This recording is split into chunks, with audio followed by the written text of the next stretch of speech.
beaucoup de dirigeants africains ont une autre manière de voir les choses. C'est le malheur de l'Afrique, si je peux le dire, on n'est pas unis. On ne voit pas de la même manière. Certains ont peur, certains ont les mains liées, certains sont là pour les intérêts d'autres personnes. Écoutez, l'Occident a amené des gens qui ont grandi chez eux, tout faire chez eux, venir les mettre chefs d'État en Afrique. Donc c'est eux qui contrôlent tout ça. Et donc l'Afrique ne peut pas avoir une opinion. Mais je sais qu'au fond de tout un chacun, personne n'aimerait voir ce qui se passe là-bas, se passer chez lui. Mais malheureusement, sur le continent africain, il y a une situation pareille. Au Congo, qu'est-ce qu'on fait même pour le Congo? En République démocratique du Congo. Ça fait combien de millions de morts? Depuis combien de temps? Nous-mêmes, nous sommes en guerre.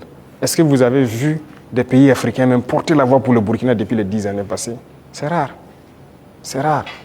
Donc, l'Africain a ce problème-là. Pendant que quand vous voyez en Europe, ils ont un problème. Tout le monde est uni, les gens arrivent à rapidement trouver des solutions. Les États-Unis, c'est pareil. Mais l'Afrique a ce problème. Vous voyez, ça fait 10 ans que nous on se bat.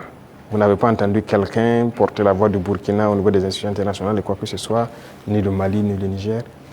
Nos populations meurent, ce n'est pas leur problème. Congo, ça meurt, ce n'est pas notre problème. La dernière fois, j'ai essayé dans une de mes paroles d'essayer de parler pour que... Ça fait combien de millions de morts? Le Soudan, regardez comment il se déchire. Il y a beaucoup de conflits sur notre sol déjà et on n'arrive même pas à porter la voix.